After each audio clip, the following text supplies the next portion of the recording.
Hello, welcome everyone. We cordially invite you all to Sphecho's local community webinar today. I am Aisha Zia, consultant speech language pathologist, and I'll be your host for this session. So it is my privilege to welcome our esteemed speaker, Ms. Febha Varghese, who has completed her master's in speech language pathology. She holds certifications in oral placement level therapy level 1 and gestalt language processing. Ms. Febha will be discussing and answering your queries regarding technology and speech development, friend or foe. So kindly keep yourself muted at all time unless the session is open for questions and answers, which will be during the last 15 minutes. So we hope you have a great sessions. Now over to Ms. Feba.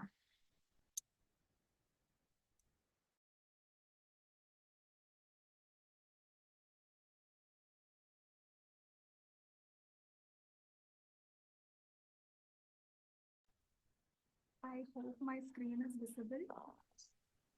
Yes, Ms. Feba, it's visible. Okay. Um, Hi, good evening to all. Thank you for the wonderful words, ma'am. So I'm Welcome, Ms. audible, right? In case if I am not audible, please let me know. If screen have some sort of issues, please let me know. Yes, your screen is little bit blurred. Um,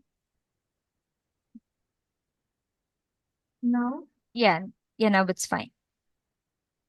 okay.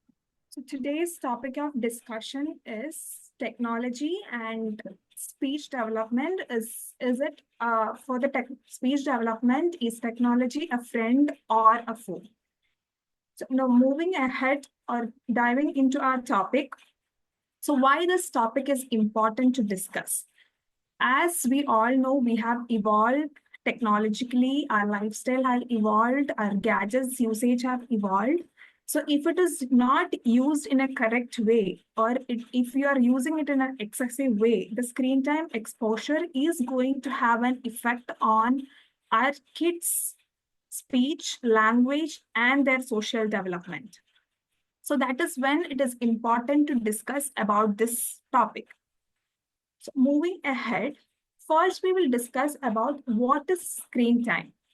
So screen time is usage of screen passively. Like these screens can be your usage of any sort of gadgets like television, computers, mobile, video games, your tabs, any sort of things which is passively used is known as screen time. The definition is given by WHO in the year 2019. So when you see screen time, the screen time can be broadly divided into two, which is interactive screen time and non-interactive screen time. Interactive screen time is also known as active, and non-interactive screen is also known as passive screen time.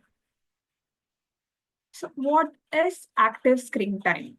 So active screen time is where the engagement with the digital content which requires that utilizes your cognitive, social, and physical interactions. This is what active screen time means, where a child is actively participating when the child is using these gadgets.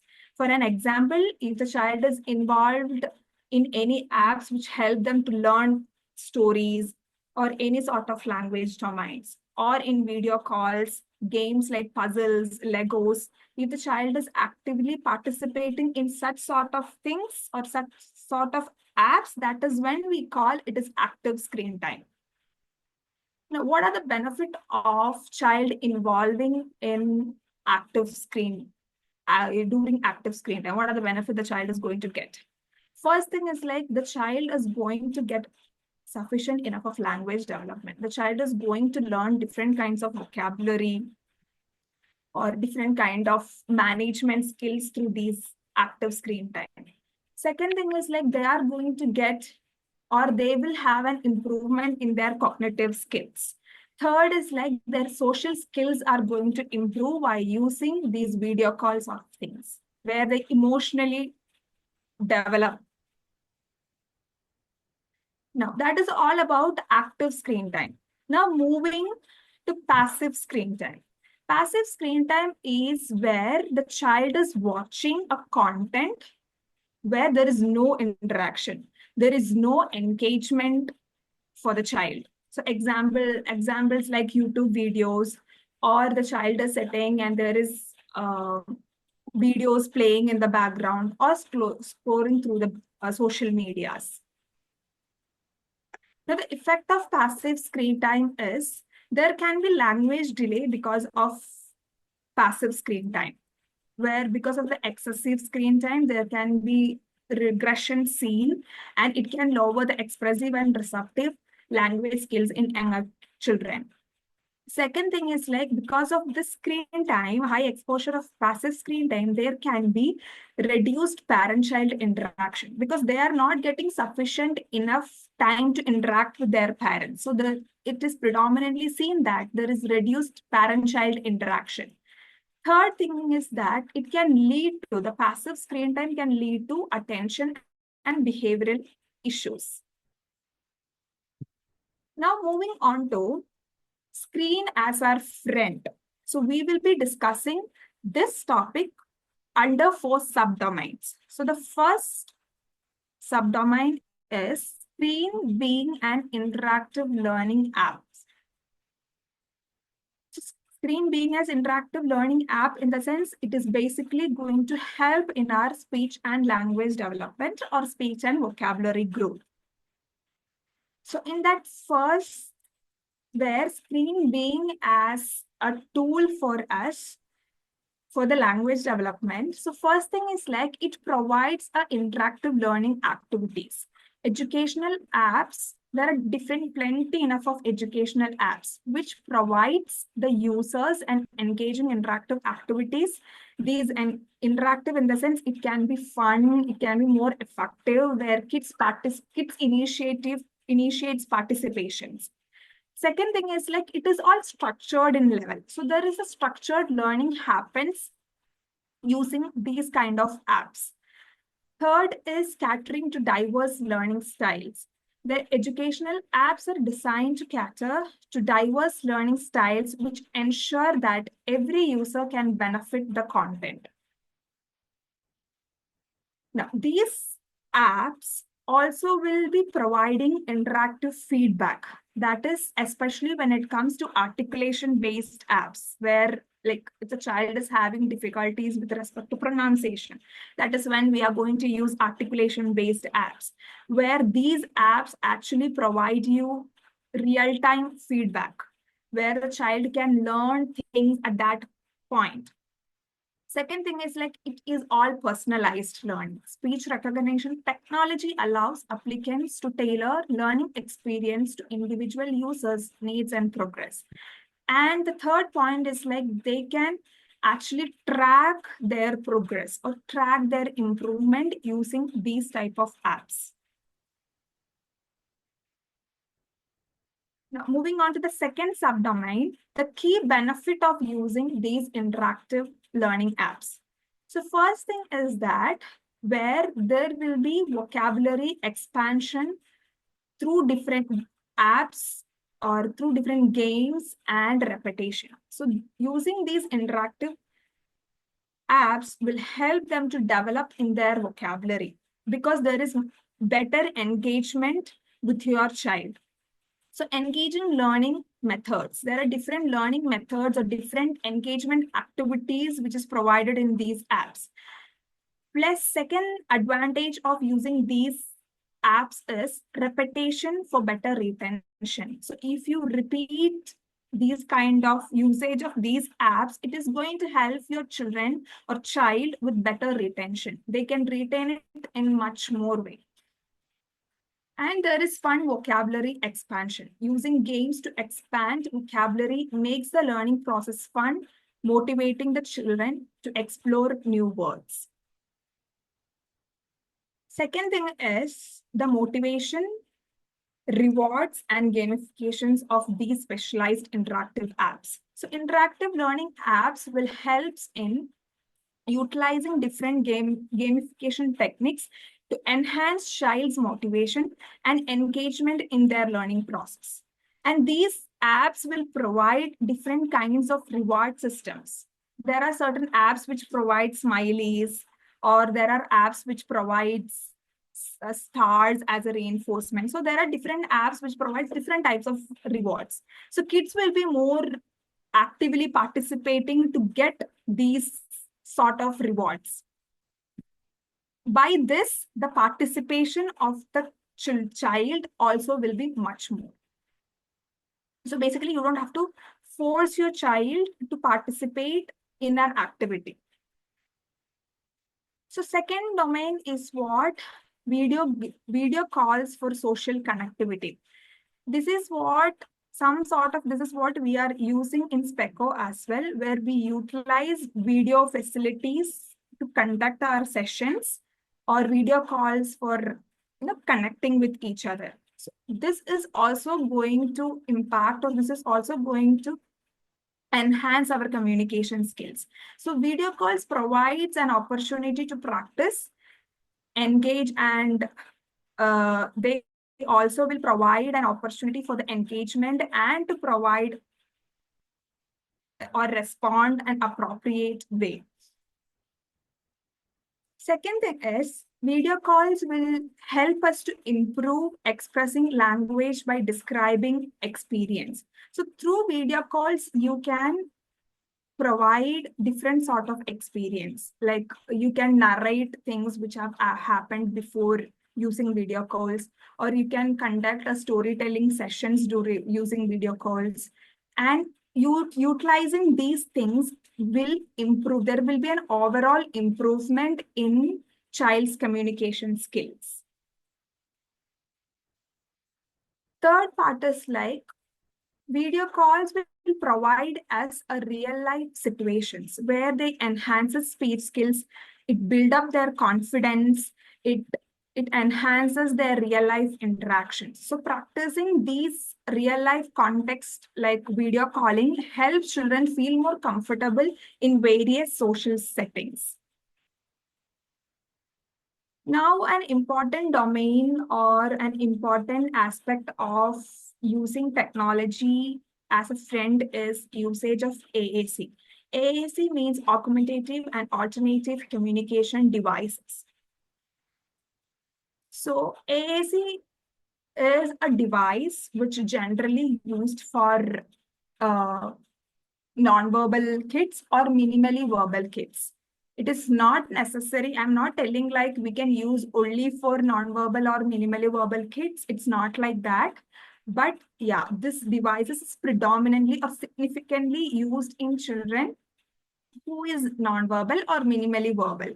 So these devices will help a non-verbal child or non-verbal children to communicate. So they communicate basically through pointing. So where pictures or symbols are provided and they are going to communicate using these. And there are AAC apps which have come up where it include a feature called voice output feature, where there is a feedback. Literally a real life voice feedback is provided in the device. So this is an example for using AAC device where it's just an example where the child can point to each icon. Suppose if the child want to drink something, they can point to that particular picture.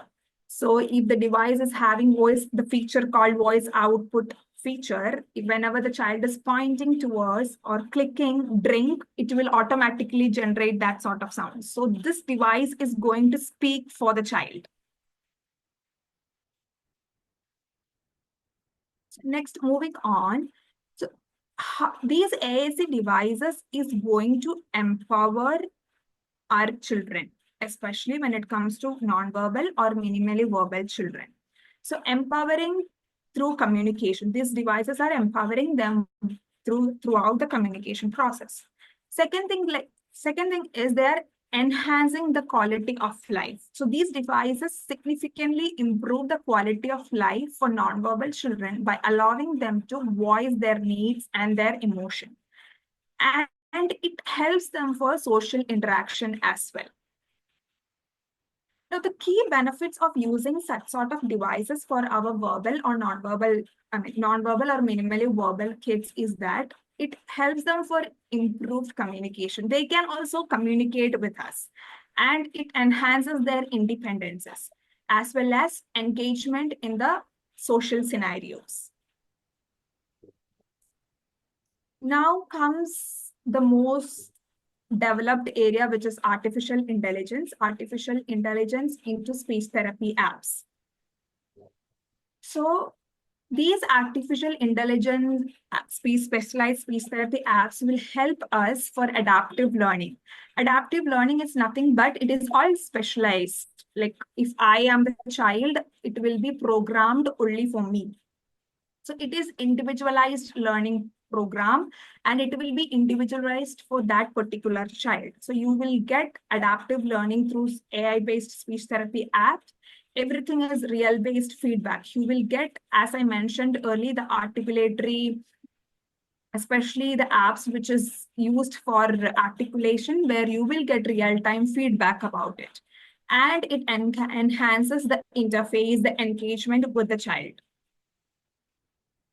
These apps also tracks your progress, whatever the activities you have done. It will detect the errors you made or detect the activities which you have made, and also that will progress or it will track your progress or your improvement.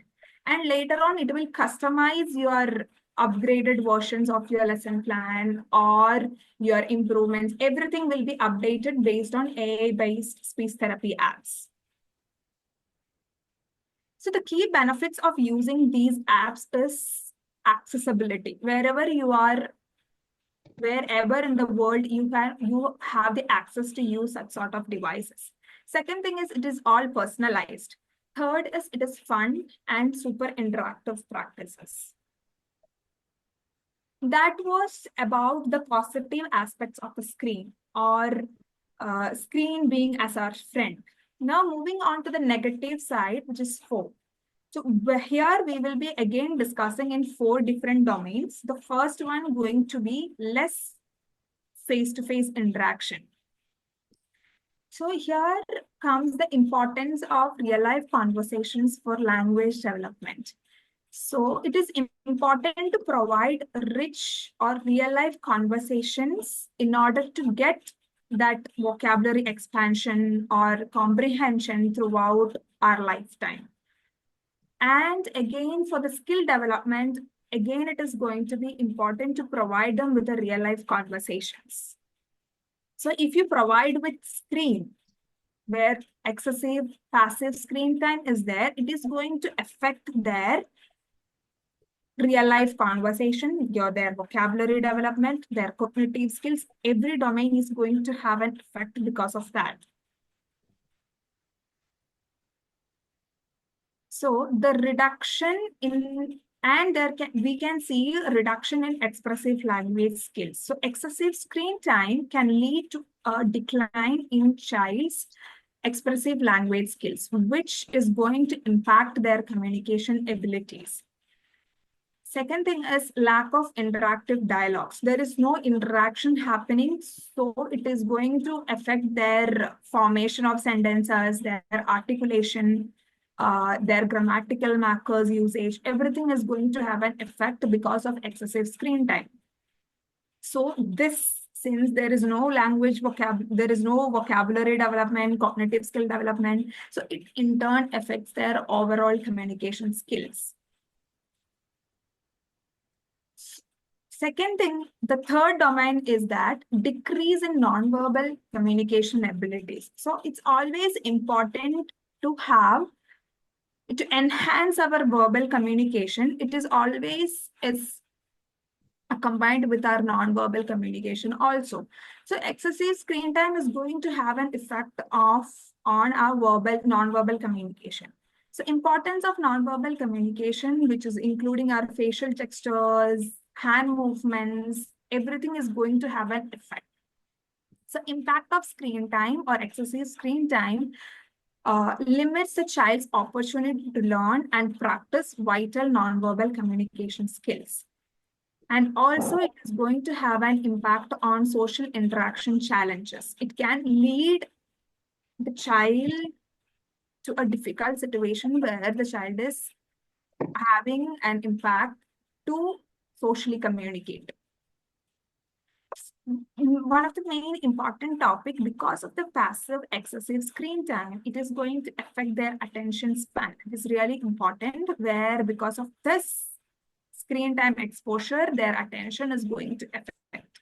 How this attention is going to affect, because the medium or the content which they are watching, everything is based on fast-paced media. Everything is really moving really fast.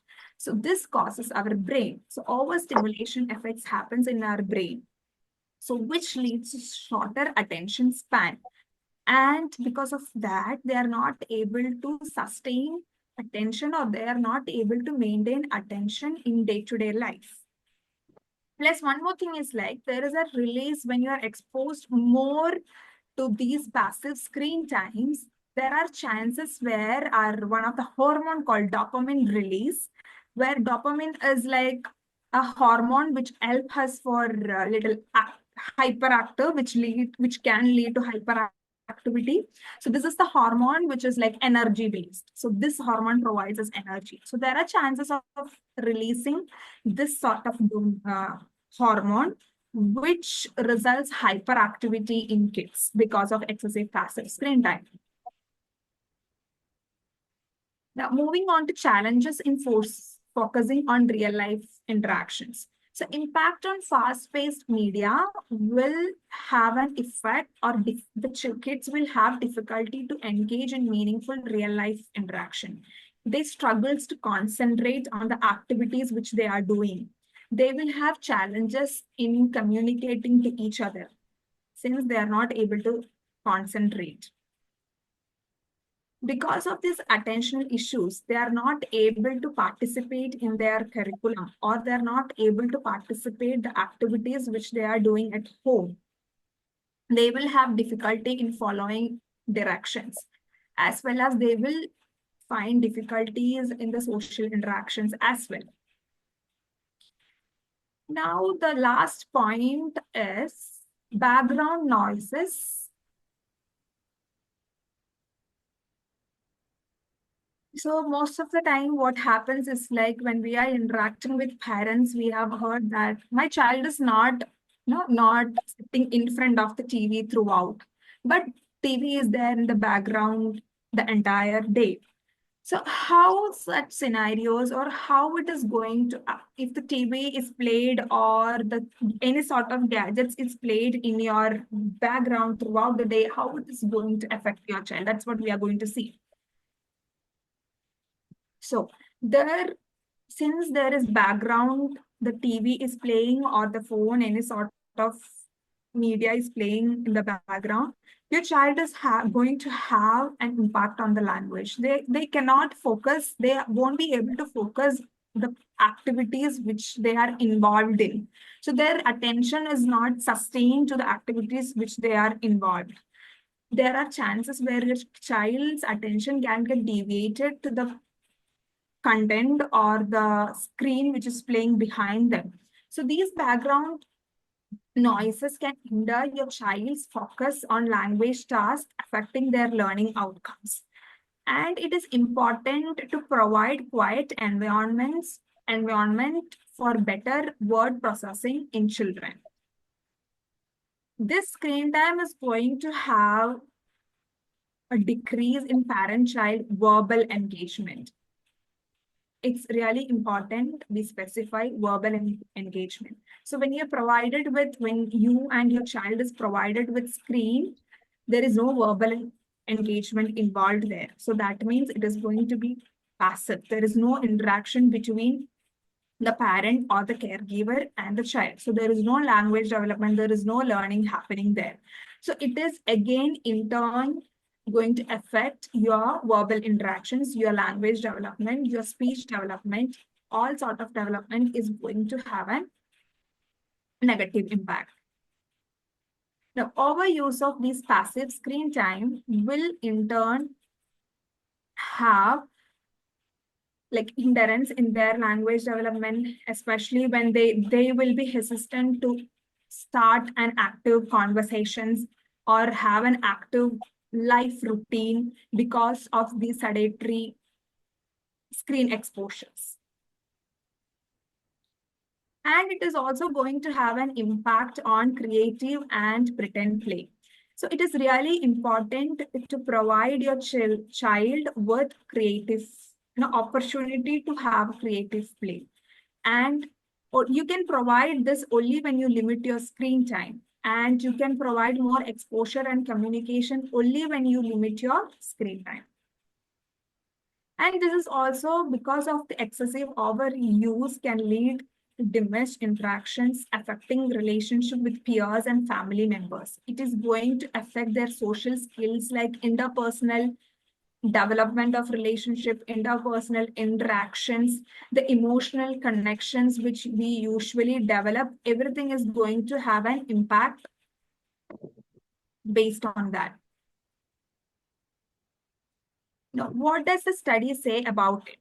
So studies generally have a positive and a negative feedback about screen time, where the study tells that if you are using it along with an active givers, an active participant, where the language skills are going to develop, where the child is being given screen alone, there is no active interaction. That is when there is no language stimulation or there is no language development happens. So according to the studies given by WHO or according to normal screen time exposure, which is given by World Health Organization, they have clearly mentioned toddlers, that is kids below 2 years, is not expected to give zero screen time. You can provide them with screen when you are in video call, where caregiver or the parent is there with the child. That is when you can provide the child with screen. Second, where if the child is between 2 to 5 years, there is no active screen time is provided. 1 hour of active screen time can be provided.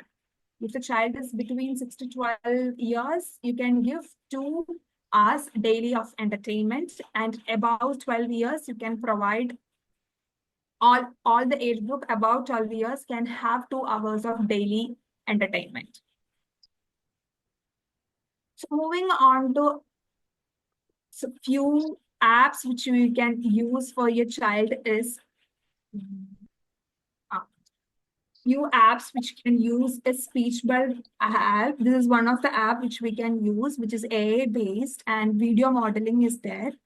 And you can use it for your vocabulary development, speech sound for pronunciations, as well as it is available both in Android as well as iOS. The second one is Endless Reader. Again, it focuses on the vocabulary development. There is interactive animes in this, sight word reading. These are the apps which you can use.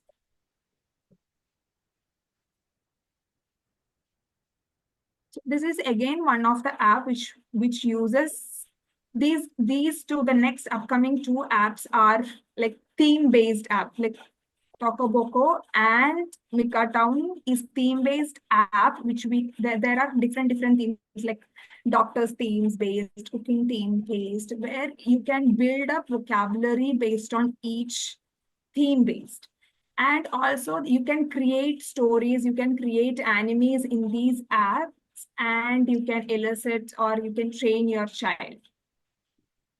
Third, the last one is Think Rollers, where they provide, it is basically cognitive kind of app where you can provide puzzles and problem solving things. You can enhance your kids' logical thinking, your problem solving skills using these apps.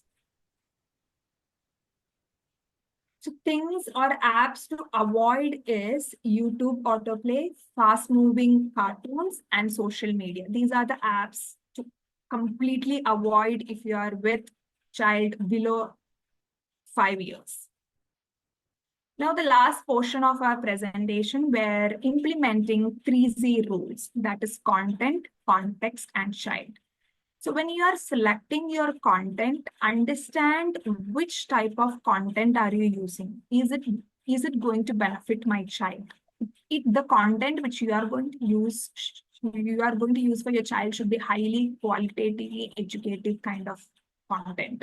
And the context, it is important to be with an adult, or co-viewing or co-watching is really important. You sit with your child, talk about it, ask open-ended question to your child, interact with your child about the content you and your child is watching. And also, it is really important to address what the child's need is. See your child's age, see your child's interest. Based on that is what we are supposed to select content. So these are three main things when you are providing screen to your child. These are three C's. Remember these three C's and choose your content for your child. That's all. Thank you, Ms. Feba. That was a wonderful presentation. So, uh, hello, everyone, and please feel free to share any concerns or questions you may have regarding today's topic. You can just put it in the chat box. We'll discuss it right now.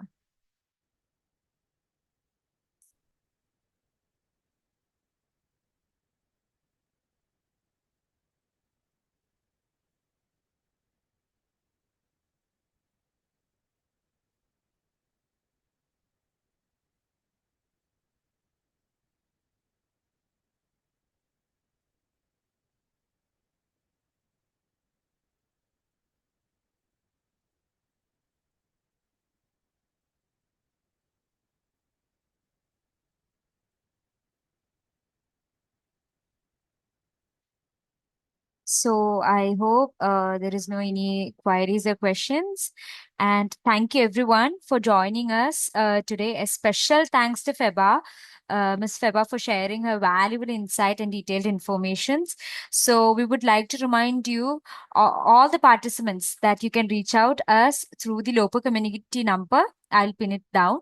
And every client is entitled to a free consultations, and we have committed to providing the best experience with our online speech therapy service. So we truly appreciate you taking the time to attend the sessions, and we're looking forward to see in many more to come. And wishing you all a wonderful day ahead. Thank you. Thank you all. Thank you. Thank you, Shahida. Thank you.